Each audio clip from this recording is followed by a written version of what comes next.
Hi Libra, here is a general look at your solar chart for November 2015. But before I get to what's happening with your sign for this month, I just want to mention these two long-running transits, Saturn, Neptune, and Uranus, Pluto. Now, Uranus, Pluto, if you've been following the astrology, you'll know is very much in the background towards kind of economic global meltdown, and basically it's very the challenging the social structures, the status quo, the establishment, and shifting things which have been taken for granted socially, economically, culturally for hundreds and hundreds of years. And this is still going on, even though technically they've moved further apart. They're still pretty close. And as I've said more than once previously, it's not over till it's over. And we shouldn't be looking to think, okay, we can rest on our laurels now until we get into 2020s. Now for Saturn, Neptune. Well, Saturn, Neptune was hanging in the air a lot earlier this year, around about the time, and of course Neptune rules the seas, and it rules mysterious illnesses, things that can't be pinned down, So of the Ebola outbreak, also refugees traveling with children across very, very treacherous terrain to get to the safety, as they thought, of Western Europe, and being, a lot died on the way, plucked out of the seas, mostly the Mediterranean, and being tricked and cheated by those sharks, basically, who wanted their money and then just left them to die on boats and so on in the Mediterranean. Also had their way barred at Calais, trying to get through the tunnel to the UK, which they see as sort of the promised land in a way, which, everything is relative. So it probably is, it really, really is. We all have to have our promised land. We all have to have it, even if it's just our favorite sort of celebs on the TV. I mean, it's kind of just our promised land. It's potential of what can be. So it's called hope. It's called that star of hope. And now Saturn is the planet of physical boundaries, material structures. It's also about the status quo, the establishment, and Neptune is very, very ethereal. It's kind of without boundaries. And it's ideological, but it's also about victimization. It's about escape, among other things, and trying to do basically the highest manifestation maybe is compassionate, trying to do the best for the common good, for the whole of all, with all sort of personal desires and ego put on one side. So it's definitely the planet of higher service. Now, these sort of notions are far too sort of ambiguous and airy-fairy and head in the clouds for Saturn, who wants to apply a system to a situation. And it's sort of like top-down, it's kind of the government. So Saturn asks, okay, the how, and wants to deal with the nuts and bolts of the situation. And of course, here we are in this dimension of nuts and bolts, of dualism. So the Neptunian vibration of wholeness and union needs to be, we need to find practical ways to apply things so that it relieves suffering, and it makes sense out of the randomness and the chaos of things, which is more up Neptune Street. So and Neptune's about a heck of a lot else than that as well. But just for this example, Saturn rules authority figures, and also cares about appearances, cares about traditions and historical standards. But also on the flip side, Saturn is this very, very caring, responsible mother energy, which wants to protect and guard and guide and provide for others, okay, for those in her care. Now, these two planets are a very sort of an angle which makes a lot of friction. And so therefore it's kind of a pressure cooker energy, the same as Uranus Pluto, in fact. And that particular angle seems to be quite adept at manifesting, events in the world, situations in the world, which we in the world have to, on the one hand, take the lesson from as we're grappling with it and struggling with it and trying to figure it out, but also and then get the resolution to it. But also we have to maybe not just bemoan the fact that the thing is happening or the things are happening, whether it's in your private life, which you can probably find in your natal chart, how that might be triggering off each other, and then figure out how best to deal with it, so that you keep it harnessed, and then you can really get things more how you want them to be, or in the wider world. Okay, so we need to it's not about what happens, it's about how we respond to what happens. It's always about how we respond to what happens. So at the moment, Saturn is in Sagittarius, which is about long journeys, foreign cultures, different ideologies, different belief systems. Religion, of course, is a big one with Sagittarius, and the higher law. And Neptune is very much about higher laws as well, but even beyond the human realms. It's about total integration and wholeness and individuation and union. So we need to do the best we can with Saturn coming out of Sagittarius. There will be issues around other people's ideologies and belief systems, religions. There will be issues around maybe integration as well of those whose cultural background is very different to another cultural background, and this is all in the mix. It's all to do with coming into the age of Aquarius as our consciousness raises and we actually become aware of these things, whereas 100 years ago we wouldn't have been. We'd have just kind of, oh well, our consciousness wouldn't have let us, just sweep it under the carpet. We don't go there. We don't do that. Saturn is also about the shadow side of us, our psyches as well. So maybe a little bit more of the shadow side coming out here too. Things again which have been maybe taboo or kept from us, because of course now we have the internet and the whole world is becoming a village. We're in a global village. So anyway, it seems to me that Saturn in Sagittarius and Neptune at home, very strongly coming out of its own sign, Pisces, brings in a new kind of confusion and uncertainty about how we help the needy without having the greedy pulling the wool over our eyes. And we could apply this thinking to different situations, like perhaps gun laws in certain parts of the world, and keeping tabs on, who's selling weapons to who, etc., behind the scenes. And I know that's only just the real tip of the iceberg, because it's grassroots stuff is about actually the changing of the hearts of many here. And really, I think, in fact, there is kind of coming in this split, as many saw in the run-up to 2012. There was this two-world split. And those of you who were aware of that, can you see how that's happening now? It's very interesting, isn't it? So how to execute the compassionate service required in an orderly, practical, structured fashion. It's quite a dilemma. So our task is to try and balance a higher vision and empathy and emotional intelligence. There's a lot of clever guys out there and gals. But let's have some emotional intelligence. Let's have some emotional common sense. And I don't mean emotional reactiveness. I mean a feeling common sense. And marry that up with realistic possibilities. Anyway, I'll get off the soapbox. So these two, Saturn, Neptune, have a look and see where they're transiting in your chart. I'll mention that to do with the sun sign charts. And you can even look at the house position, so see which house position they're in, and also maybe even the signs they ruled, which is Capricorn and Pisces. And it might be quite enlightening.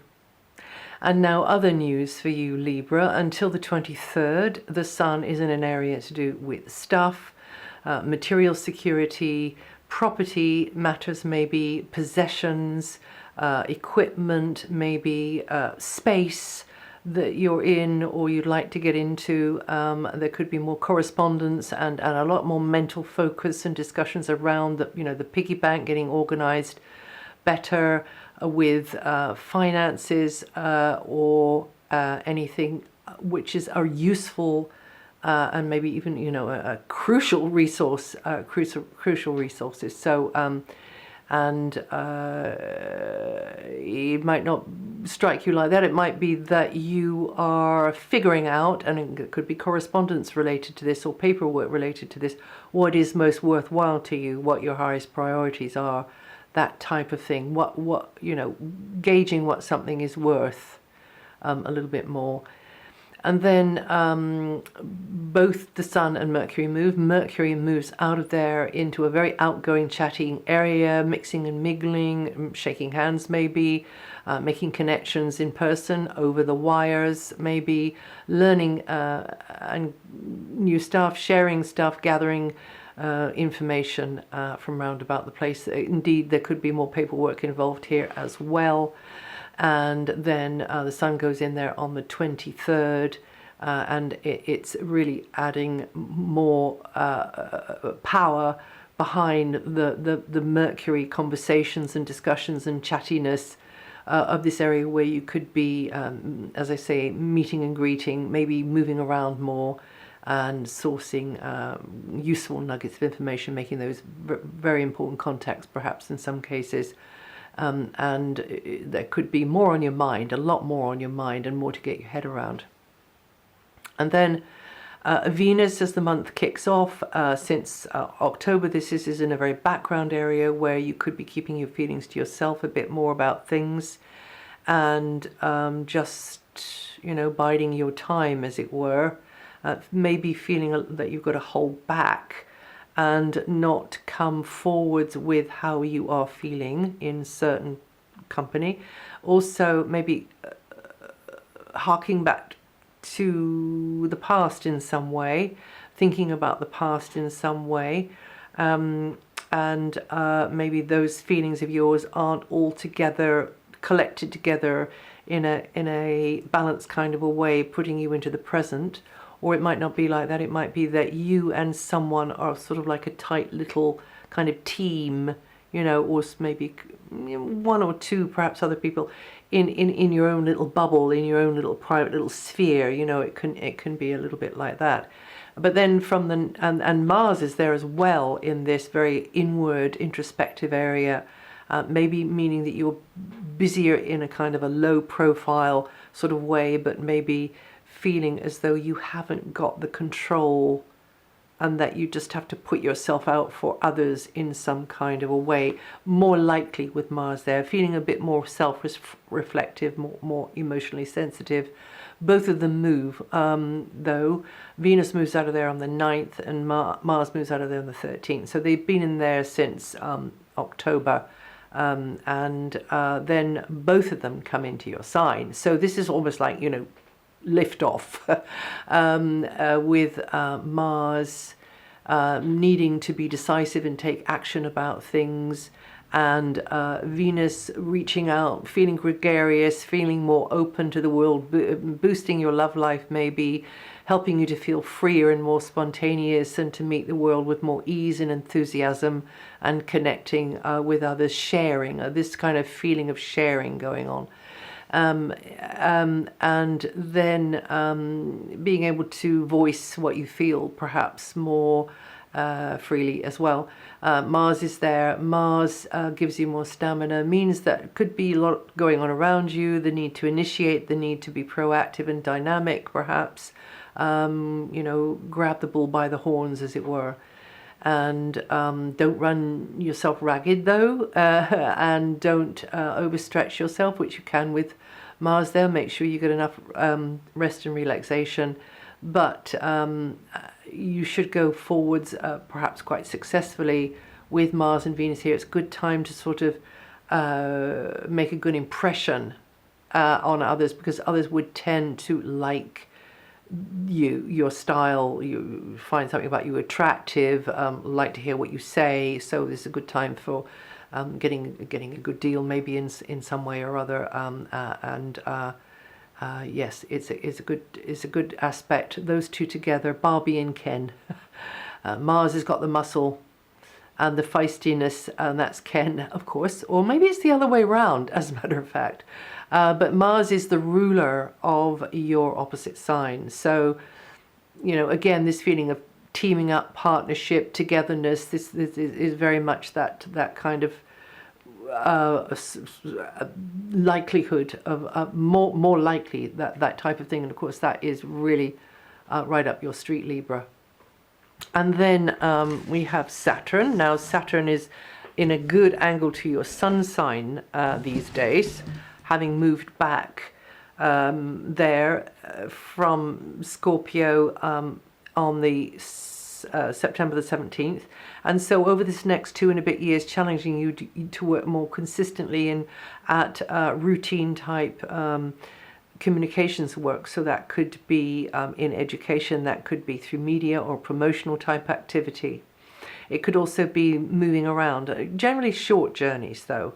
So toing and froing, you know, just got to keep coming up, meeting the deadlines and getting there with what you are putting out in the way of information or putting out in the way of your knowledge and your learning. It's a very educational area, or indeed taking into yourself and learning yourself, but also keeping to some kind of routine schedule.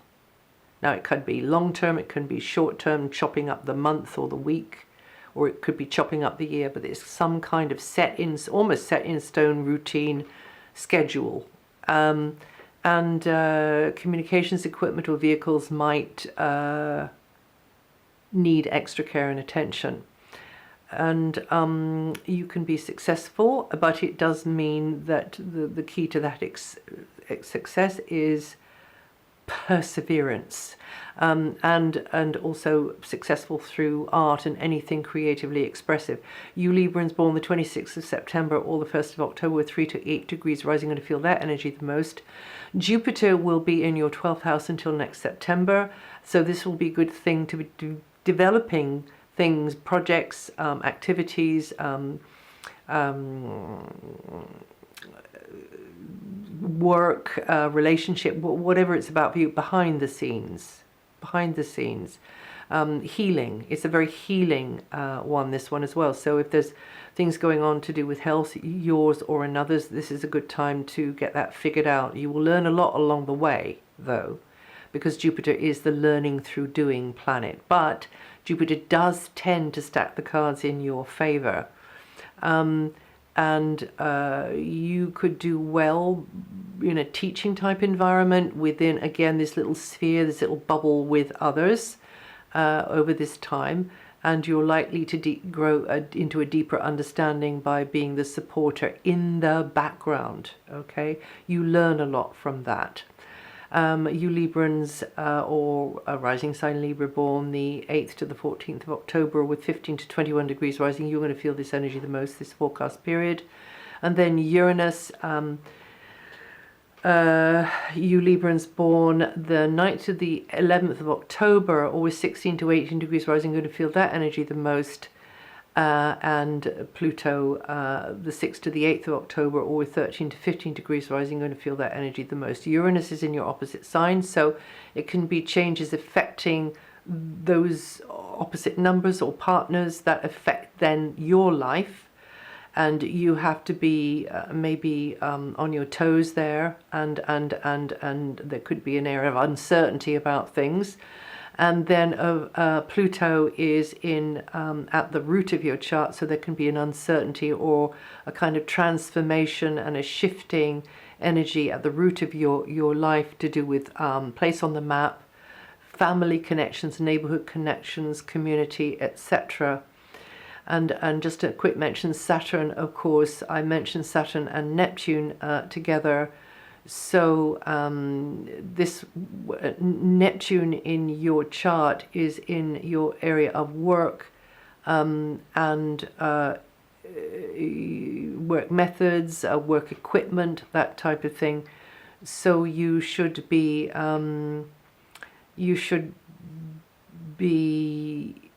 trying to see how to make the optimum use of the equipment or the methods that you have in order to be of service in a smart kind of way, not necessarily in a way which completely exhausts you. And so then there's a win-win solution for everyone. And that's it for November. If you want to check any of this material, it's on my website, DianaGarland.com. And also if you know your rising sign and your moon sign, you can listen to those and they'll give you some more information. And yes, it should all be on my website at the moment. I'll see you the next time.